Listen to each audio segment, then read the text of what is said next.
The subject matter in today's video may be considered sensitive by some viewers, and as always, viewer discretion is advised. And if you have a scary story you want to send my way, just go to astheravendreams.com and click the button to submit your story, which is kind of redundant, but also, thank you.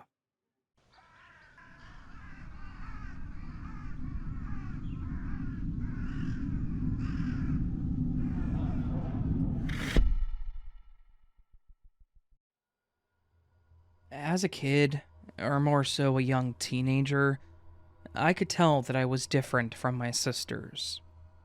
I was never interested in boys and dating until I got older and learned why that was. I am a lesbian, but with my parents being super religious, I never told them or talked to them about it. I didn't even tell them until recently, like within the last few years. Two of my sisters are really awesome and supportive of me, while the other one is actually worse than my parents. We never really got along that well anyways, so I just don't talk to her. Anyways, I bring this up because this is why I ended up meeting and dating people online. I did this as a teenager in chat rooms and sites dedicated to the LGBTQ communities, but as I got older, I started using more adult-oriented apps, since I could take care of myself, go to public places, just things like that. I had a few successes, but they didn't go anywhere after a while. I did get a few good friendships out of it, and really started to learn what I liked in a partner, and what traits were a hard pass. So, while flipping through the app one day on my lunch break, I came across this girl named Stephanie. First, I thought she was stunning. She had long, straight, dark brunette hair, bright green eyes, and an honestly breathtaking smile. From her pictures, she seemed very outgoing and active. There were lots of pictures of her at beaches, one of her that looked like she was hiking up a mountain. There was even one of her skydiving. It's something I've always wanted to do. I thought she looked great, and now can the personality match? So I messaged her, and lucky me, she responded. We started talking a bit about ourselves, and what we liked to do for fun, and even some of our pet peeves. We seemed to have a lot in common, too. We both had similar interests and hobbies. I mentioned the skydiving picture, and she told me she was going through training to be an instructor herself, or whatever they call it, so she said she would love to take me out to do it. We then started talking about coming out, when we knew, how we told our friends, our families, how they reacted, just things like that. At that point, I felt like I had a friend that I knew all my life, but they understood everything. She explained that her parents had pretty much disowned her when she came out, but felt much better about it afterwards because she knew who she could trust and rely on, and that she's been happier since. I told her about my family situation, and she made me feel better about not talking to my sister. I had the same mentality toward her, but then felt guilty because she was family and thought I should still love her. But if she doesn't love or care about me, then why should I? After a few weeks or so of us talking, I believe it was, we wanted to meet in person. Unexpectedly, though, I had to go on a week-long business trip to train a new class in a different state. I know I looked suspicious at first, but she understood, though, based on knowing what I did for a living, and the fact that I sent her pictures of the plane and hotel room with me in them. I hoped that at least made her feel better about it, in knowing that I was a real person. So, once I got back, we finally chose a place to go.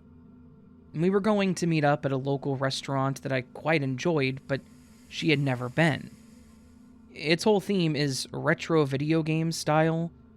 They have old arcade games there, and even some of the tables were those cool tabletop games. You had to reserve those spots, but all the other seats were open to seat yourself. So, Upon date night, I got myself all dressed up, even dyed my hair and put on makeup, something I didn't normally do. I was really looking forward to this. I got there, and I found an open table on the side that didn't have a lot of people around. And it was also by a window, so I figured it would be easy to spot at least. I texted Steph to let her know I was there and where to find me, and she told me that she was almost there. I went ahead and ordered drinks and nachos, expecting they would both arrive around the same time. I went back and forth between looking for her out the window and playing a game on my phone while I waited.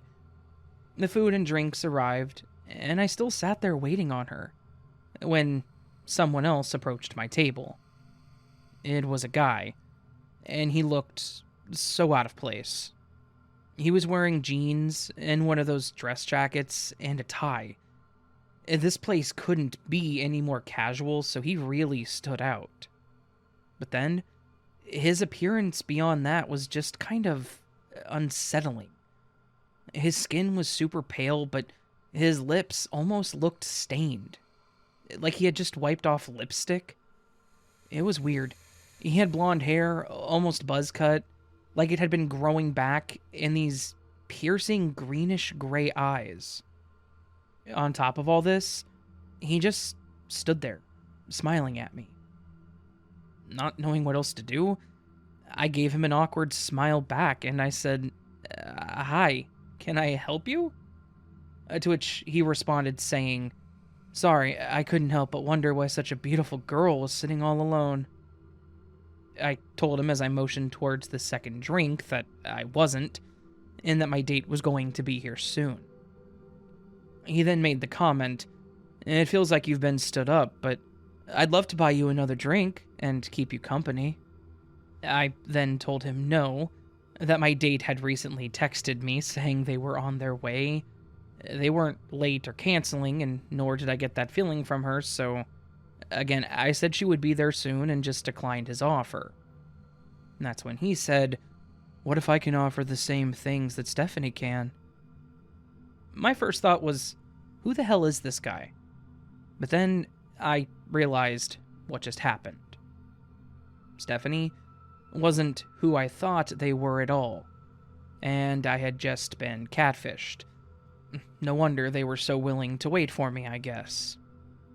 I've been hit on by guys before, because, as they like to put it, like it's some kind of compliment, I look normal, whatever the hell that means. So I said, already pissed off that my time has been wasted. "So you had to fake being a hot girl just to get a date, huh?" That seemed to hit something in him based on how he paused for a second and looked away. But unfortunately, it wasn't enough to sway him, because he slightly chuckled looking back at me. His response, though, was surprisingly not one that I had heard before. He said that his goal was to see if I was really a lesbian and to help me convert my ways. Usually, after telling a guy my preference, they just walk away without saying much more, so to have this guy really say he wants to convert me, it was pretty brave. I just laughed, hearing something similar from my sister, and told him to walk away now to save himself some time, but he wasn't ready to give up yet. His way of converting me was different, though. Oh no. He said, "Oh, I guarantee, baby, after one night, I know I could change your mind." Alright, cool. So now we're back to the flirting, I guess, in a very gross way. But as I started grabbing my purse to leave, he grabbed my hand and got close to my face and said, "I promise, there will be pleasure within the pain." I whipped my hand back at this point, and had a few choice words that I yelled at him, and then started walking out of the building. Unfortunately, it did not stop there. I'm already upset and crushed, so my head is all over the place as I'm unlocking my door, not paying attention to my surroundings, and I get pushed against my car and hear a familiar voice from this guy. He's now grabbing my hip and saying, I promise you won't regret it if you give me a chance." Thankfully, I was able to swing my head back hard enough and hit something solid, causing him to back up. And this gave me time to unlock my door and jump in as he sat there staring at me, obviously pissed off. I started driving away and was picking up my phone to call my friend. As I'm talking to her and listening to her gripe that I didn't call the cops on the guy right then and there, I noticed the truck behind me had their brights on and was riding really close and then backing off. I told my friend about this car, and she told me to pull onto a side road to see if I was followed. To my horror, he did follow. And of course, I was immediately worried that it was this same guy. I told my friend that I was going to call the cops, and hung up. I called them, told them I had a feeling who it was and that I feared for my safety. The operator actually guided me to a safe area where cops were going to be, which was this little park. I pulled in, keeping them on the phone, and lo and behold, my catfish got out of the truck and started walking towards me. However, I didn't notice the cop either until I started to hear him yell that this guy needed to stop moving. It scared me and that guy. They restrained him and then had me come out when it was safe and take a statement. I know it wasn't as bad as others have gone through, but he still assaulted me, so I definitely pressed charges. That was the bulk of my experience. My ego was hurt the most, thinking I really scored, but they turned out to just be a garbage human. I don't let it hold me back, though. I'm more careful about meeting new people, but I still have fun. I am a lot more open about myself, so I guess my catfish did help me there. They tried to change me, but actually only made me stronger. So, I guess, just double and triple check on people, because you can really never be too careful.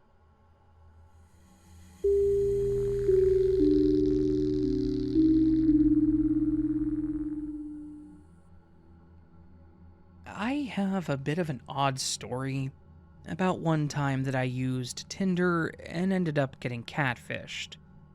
It's kind of embarrassing in the end, and I'm glad nothing else happened when the events took place, but it's still one of those stories that shows you that you should be careful with who you swipe to match with.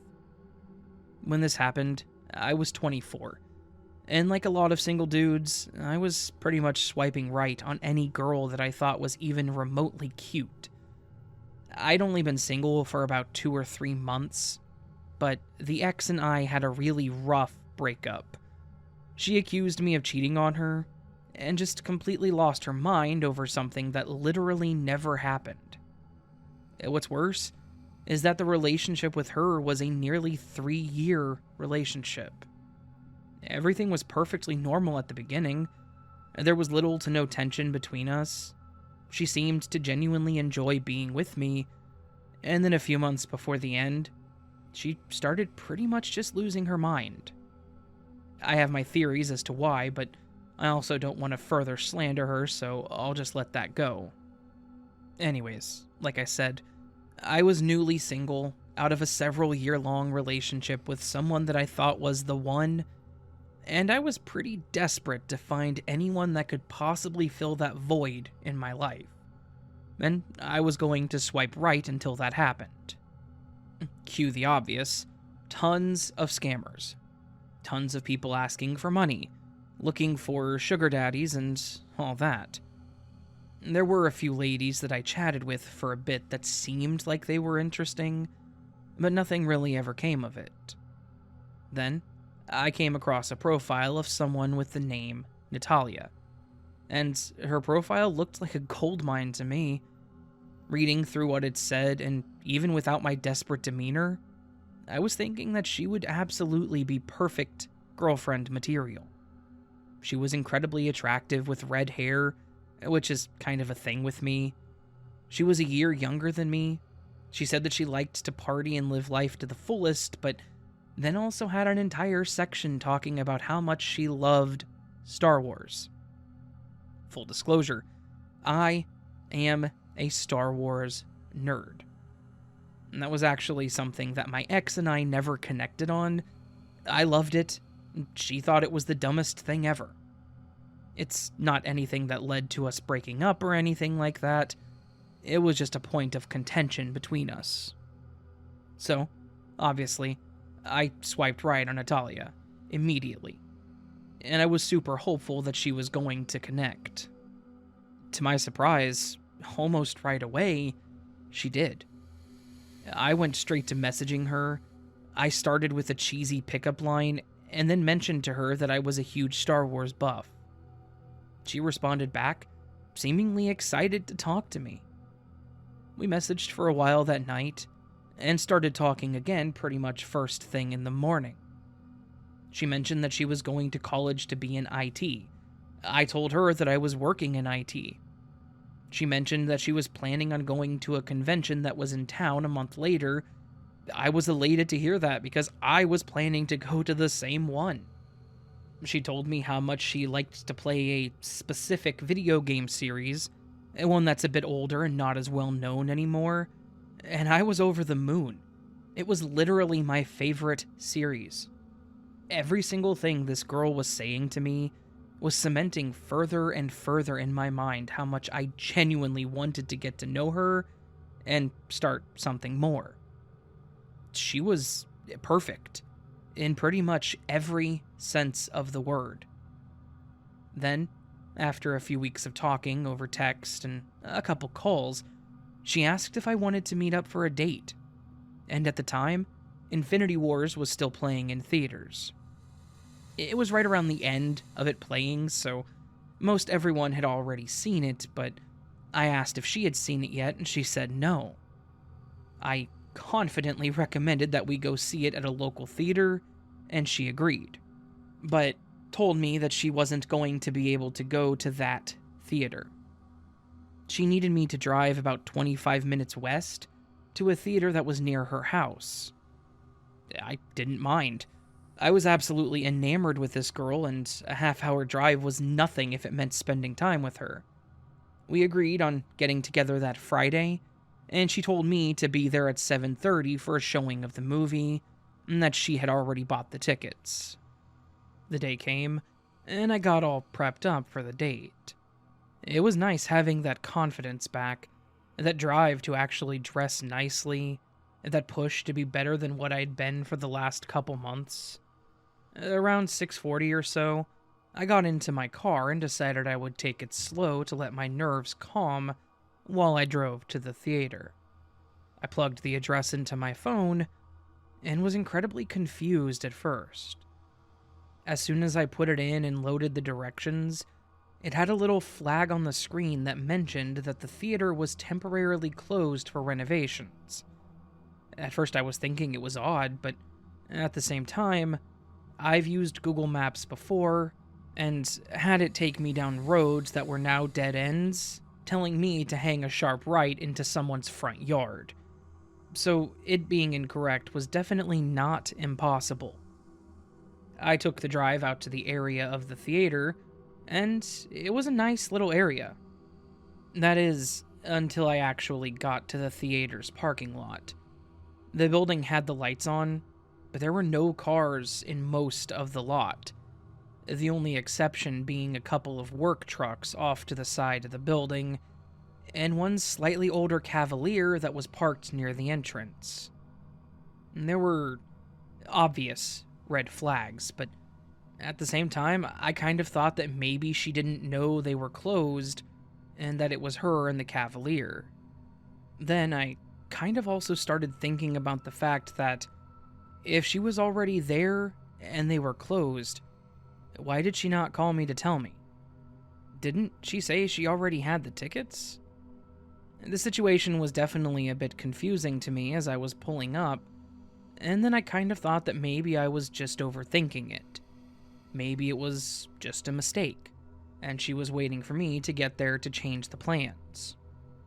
I pulled up next to the Cavalier and glanced over to see if it was her, and there was someone in the car, but it wasn't Natalia. It was my ex. and a guy that she had always told me was her cousin. I just kind of sat there in awe. She had successfully catfished me. She had posed as my perfect woman on a dating app, matched with me, and then lured me into falling for a person that literally never existed. This actually made a lot of sense, since Natalia seemed to like everything that I liked, and be interested in everything that I was interested in. Things that my ex would have known I was interested in. I rolled down my window and she looked over with the most malicious grin on her face, and then had the gall to ask me if I was looking for someone.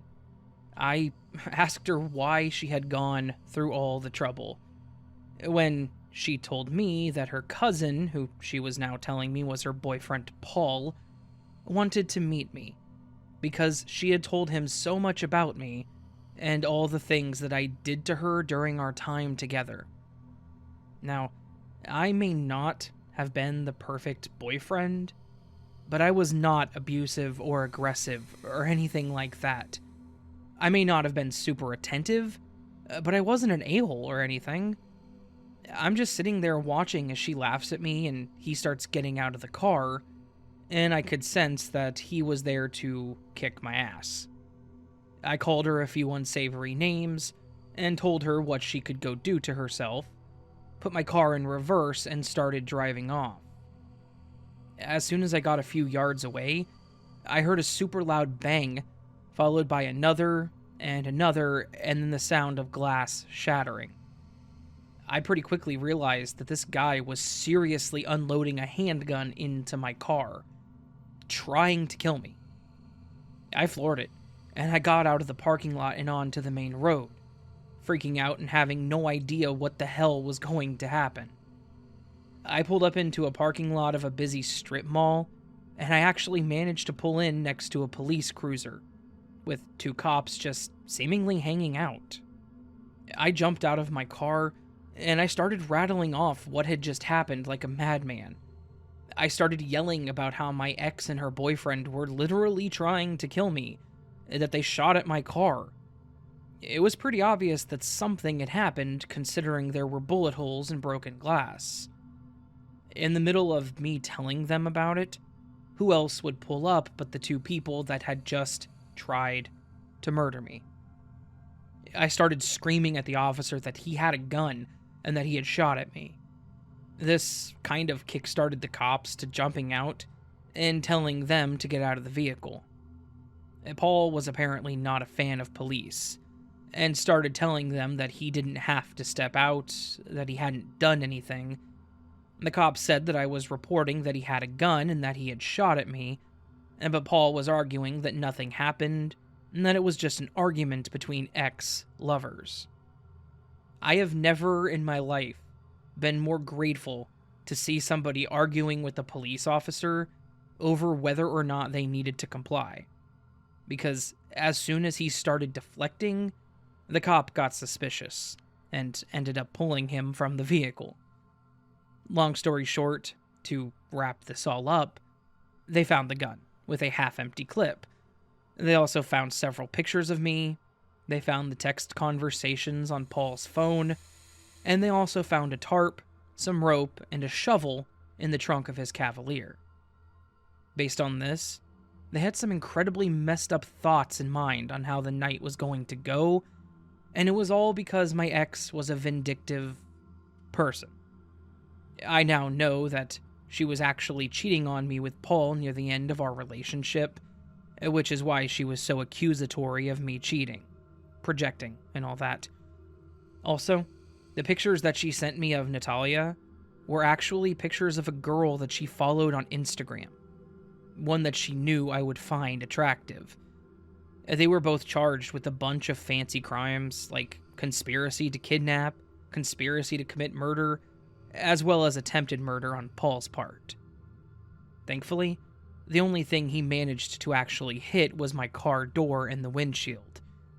And if it helps to know, I never went back to online dating. And I've kind of just decided that it was better to spend some time single instead.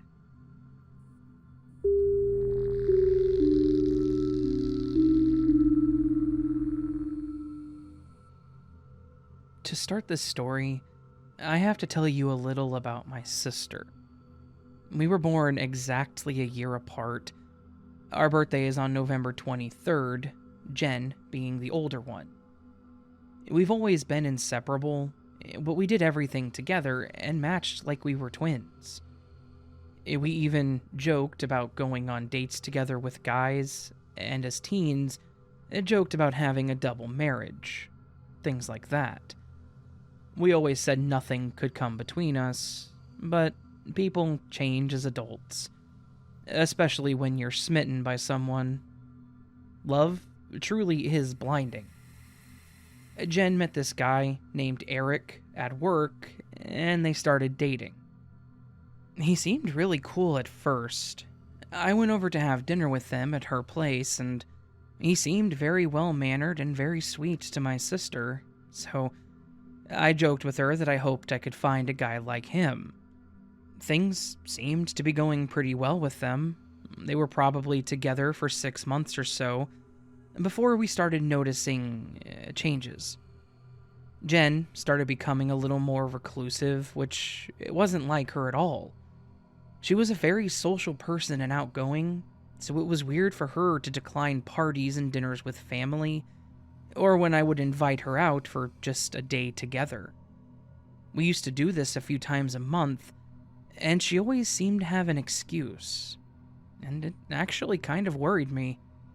One time she declined, saying that she wasn't feeling well, so I decided to surprise her with some homemade chili and cinnamon rolls. When I showed up, she was hesitant to open the door, but when she did, I learned her reason for hiding. Her left eye was black and blue, and her forehead and cheek looked scraped. I learned Eric was not the person that we met. It was your typical abusive relationship. He would snap, apologize, he'd be fine for a week, and the cycle would just repeat. It definitely caused tension in the family. I loved her, and I could at least understand that it wasn't an easy thing for her, so I still tried to let her know I was there for her when others weren't. However, it was difficult at times when I was around both of them. I've always been a bit overweight, whereas my sister was always the taller and slim one. I'm very aware of it, and it's very hard to offend me about it. That didn't stop Eric from commenting, though. He hated when I was around because he always knew how I and the rest of the family felt about him. He would crack jokes about my appearance, and my sister would try to defend me, but I ended up stopping her, in fear that he would do something to her. Anyways, after multiple attacks, he finally hurt her enough to put her in the hospital. My dad told her that she needed to leave this guy for good, otherwise they were done with her.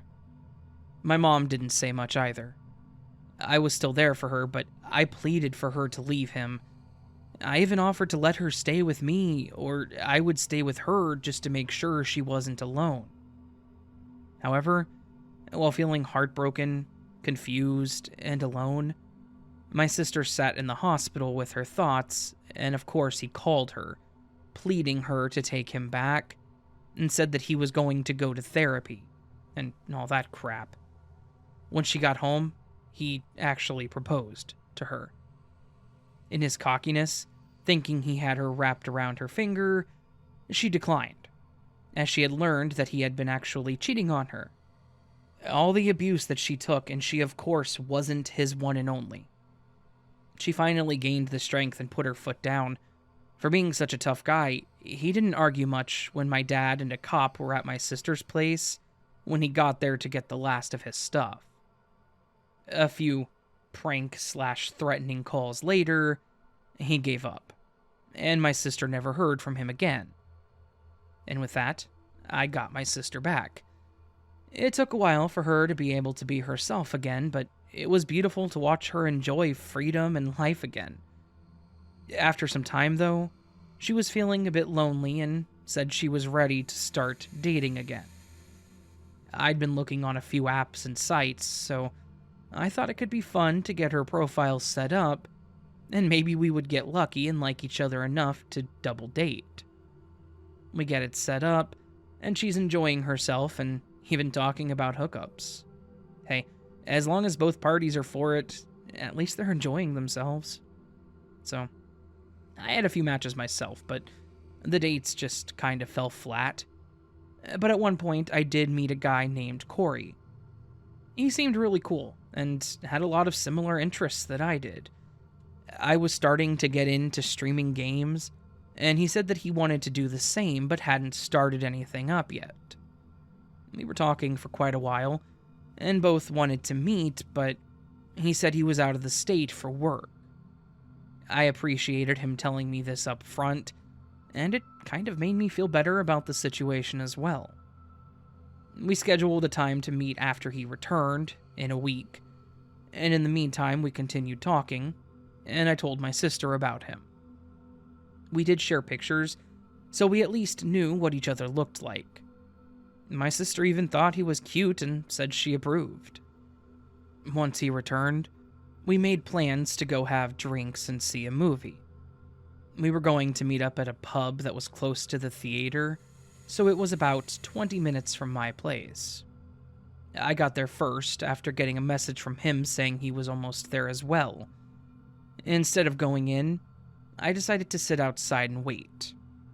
My bad habit was smoking, so I thought I would smoke one while I was waiting to calm my nerves as well. Don't worry, he said he was a smoker too. Otherwise, I wouldn't have lit up before a date.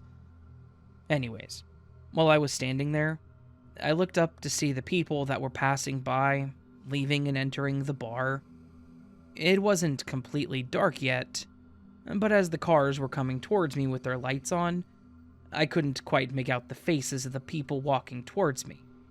So, when I saw a guy cross the road and walk towards me, I stared at him a bit harder to see if I could make out if it was Corey. He definitely looked familiar, but not quite like Corey.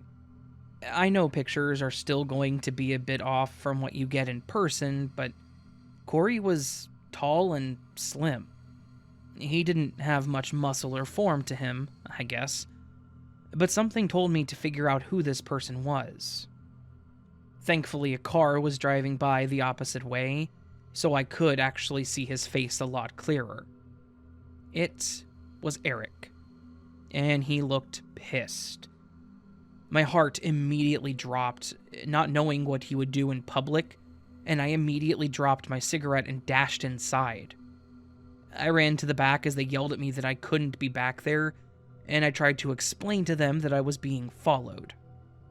They didn't seem to believe me or understand at first until Eric came in and yelled out my name. I pulled out my phone and called 911, and I tried to stay low so he didn't see me. Someone in there, I think it was just a patron, tried to get him to leave or something, as well as a bigger lady that was behind the bar, and then the place fell silent as I could hear scuffling and fighting. Thankfully, the police showed up and arrested him. The guy that was helping had a cut across his arm, because he apparently came in with a switchblade of some sort, but otherwise, everyone was okay. I noticed afterwards that I had a few missed calls from my sister. I texted her, and I gave her a brief rundown of what had happened, like, a cop showed up at the bar, will call soon. So she at least knew I was okay since I wasn't responding. I gave a statement, and I told him who the guy was and a little backstory. Apparently, one of the cops that showed up actually knew his history too, and had even received a call from my sister to do a check on me at this place. Once things started calming down, I called my sister to figure out what the hell was going on. She was freaking out, talking about how she was getting messages from Eric, threatening that he was going to kill me and kill her. My sister had a restraining order against Eric, so he instead tried to stalk her any way that he could other than physically. When he found her on a dating site, he decided to make not one, but 2 fake dating profiles to keep tabs on her and to try to get me as well. He knew exactly what she liked, and due to the info she talked about, he created the profile of someone that I would like as well. He had started messaging her from his fake profile, talking crazy, calling her all kinds of names, telling her she was worthless, and said that after he takes me out, she would be next. She quickly figured out what was going on and tried calling me, and then when she couldn't get a hold of me, she called the cops. I'm thankful that I decided to wait outside because who knows how much of an advantage he would have had if I hadn't been out there. And sadly, this damaged my sister even more as she felt like she put me in danger, even though I've told her that she could not have known. He used pictures of 2 different guys, and we still have no idea whose pictures he used. Nor would I ever have blamed her for it. We got off the dating sites just to be sure, though, and kind of let fate do its thing instead. This was all a few years ago, and I could thankfully say that we've had no more run-ins with him, and he actually did some jail time. Just be careful out there to everybody, and not everyone is fake, and not all the fake ones are life-threatening, I'm sure, but you really just never know. And maybe just meet up for coffee in a police station parking lot, just to be safe.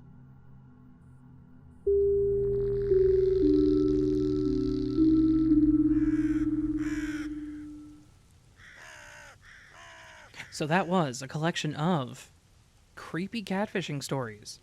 For those of you that don't know, hopefully you know by now, catfishing is whenever you connect with somebody on a dating app, and whenever you show up to the first date, you aren't exactly the person you claim to be. Sometimes it can be mundane, sometimes it can be weird, and the person that shows up is 100% not the person at all that was supposed to be there. And then other times you get people like this. This being the 3 people in these stories. Some really messed up people.